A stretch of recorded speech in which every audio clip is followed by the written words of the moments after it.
Online जानकारी news में आप सभी का स्वागत है। जिसका डर था आखिरकार वही हुआ। इजराइल के ऊपर लगातार कई मुल्क इस बात की आशंका जता रहे थे कि जिन विद्रोहियों की इजराइल मदद कर रहा है सीरिया में तख्ता पलट के लिए, अगर वो तख्ता पलट कर लेंगे तो उसके बाद इजराइल अपनी औकात पे आ जाएगा। और वही अब होता हुआ नजर आ रहा है। आप सब जानते होंगे कि सीरिया के अंदर असद शासन का अंत हो चुका है। विद्रोही संगठन जो अलकायदा से जुड़े हुए हैं, उन्होंने यहां पर तख्ता पलट करते हुए सत्ता अपने हाथ में ले ली है। लेकिन जैसे ही सत्ता पर ये लोग काबिज हुए हैं, इजराइल ने इन्हीं के साथ धोखेबाजी शुरू कर दी है। कैसे, मैं आपको बताता हूं। सबसे पहले स्क्रीन के ऊपर आप ये खबर देखिए। पिछले 48 घंटों में इजराइल ने 300 से ज्यादा एयर स्ट्राइक सीरिया के अंदर की है। और ये स्ट्राइक सीरिया के अंदर उन हथियारों के ऊपर की गई है जो असद शासन में काफी मशक्कत के बाद हासिल किए गए थे। पूरा का पूरा एयरफोर्स और एयर डिफेंस सिस्टम को इजराइल की सेना ने एयर स्ट्राइक से नेस्तनाबूद कर दिया है। और इसके पीछे की वजह आप जानते क्या है? कि कहीं ये हथियार विद्रोही संगठनों के हाथ ना लग जाए और वो कहीं इजराइल के ऊपर ही हमला ना कर दें। इसलिए इजराइल इस तरीके की हरकत पर उतर आया है। सबसे पहले आप इस खबर को देखिए। सीरिया में तख्ता पलट के बाद फैली अराजकता का इजराइल फायदा उठाने में लगा हुआ है। असद की सेना मैदान छोड़ चुकी है। सीरिया की सुरक्षा के लिए इस वक्त सरकार या सेना मौजूद नहीं है। विद्रोहियों के कब्जे के बाद से ही इजराइल ने गोलान हाइट से लगे सीरियाई क्षेत्र पर अपना कब्जा बढ़ाना शुरू कर दिया है। इजराइल ने पिछले 48 घंटों में सीरिया पर करीब 300 एयर स्ट्राइक की है, जिसकी वजह से सीरियाई एयरफोर्स और एयर डिफेंस नेटवर्क पूरी तरीके से तबाह बर्बाद हो गया है। लगभग सभी विमान, हेलीकॉप्टर और वायु रक्षा प्रणाली इन हमलों में नष्ट हो गया है। अब सुनिए आप लोग कि दरअसल इजराइल ये सब क्यों कर रहा है। इजराइल अभी तक इन विद्रोहियों का सपोर्ट कर रहा था और इजराइल की शह पर विद्रोही असद प्रशासन को उखाड़कर फेंकने में कामयाब हो पाए। अब वही इजराइल विद्रोहियों के खिलाफ क्यों जा रहा है, ये आप देखिए। इजराइल ने सोमवार को सीरिया के उन हथियारों को निशाना बनाया जिसके बारे में उसे डर था कि बशर अल असद शासन के पतन के बाद वह चरमपंथियों के हाथों लग सकते हैं। 2 सीरियाई सुरक्षा सूत्रों ने सोमवार को कहा है कि इजरायली विमानों ने कम से कम 3 प्रमुख सीरियाई सेना के हवाई ठिकानों पर बमबार्डमेंट की, जिनमें दर्जनों हेलीकॉप्टर और जेट विमान थे।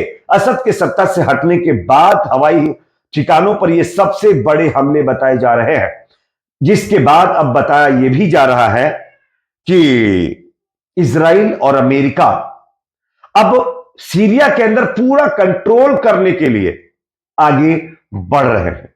जो विद्रोही अभी तक बहुत खुशियां मना रहे थे कि हमने तो असद शासन को हटा दिया, वो अब अपने ही जाल में फंस चुके हैं।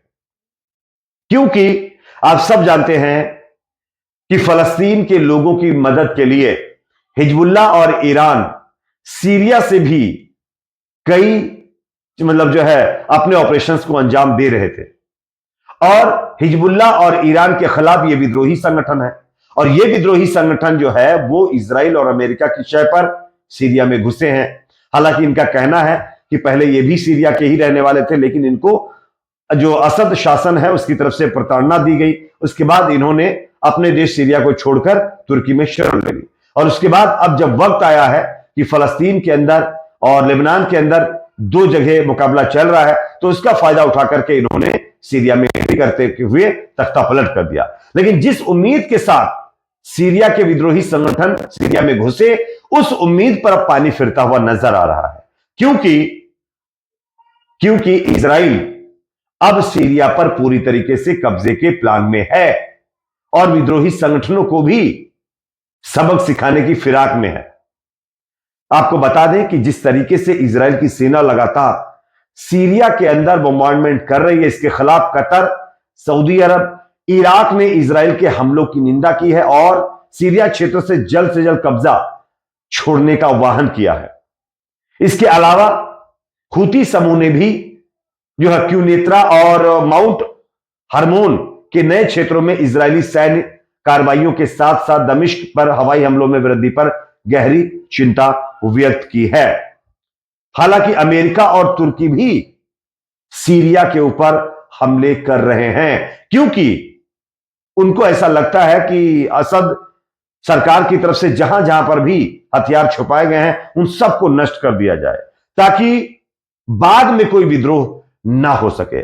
लेकिन इजराइल, तुर्की, अमेरिका ने मिलकर जिस तरीके से विद्रोहियों को सीरिया में घुसाकर अपने मकसद को कामयाब किया है, उसमें कहीं ना कहीं विद्रोहियों का अब नुकसान होता हुआ नजर आ रहा है और विद्रोही अब हर तरीके से फंसते हुए नजर आ रहे हैं। आपको बता दें कि यहां पर जो नए विद्रोही संगठन के नेता हैं अल जुलियानी, उन्होंने एक बयान दिया है।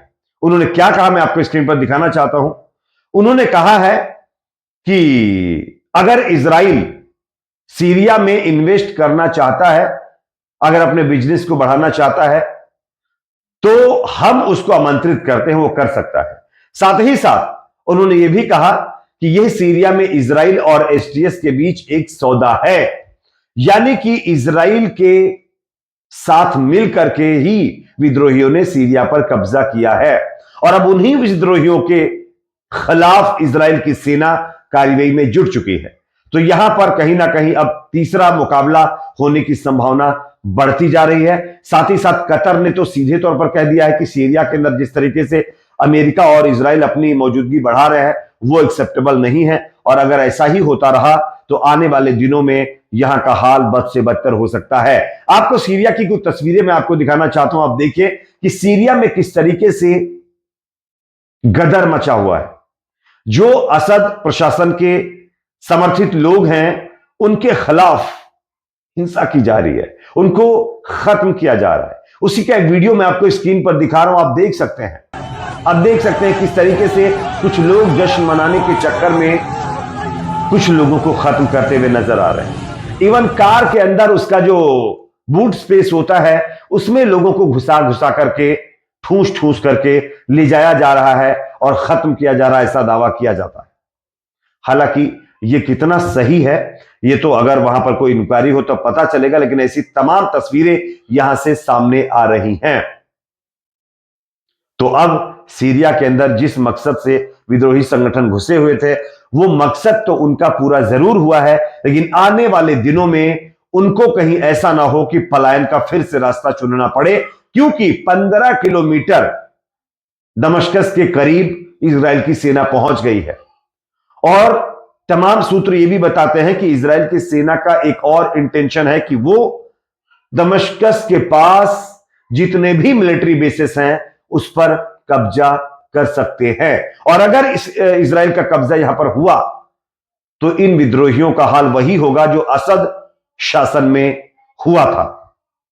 तो जो चीजें फिलहाल हुई, जिस तरीके से साजिश रची गई, वो साजिश विद्रोहियों के लिए उल्टी पड़ती हुई नजर आ रही है, ऐसा कहना, और इजराइल अपने मंसूबे में कामयाब होता हुआ नजर आ रहा है। इस पर आपकी अपनी क्या राय कमेंट सेक्शन में जरूर बताएं। वीडियो लाइक करें, शेयर करें, चैनल पर नए तो सब्सक्राइब जरूर करें।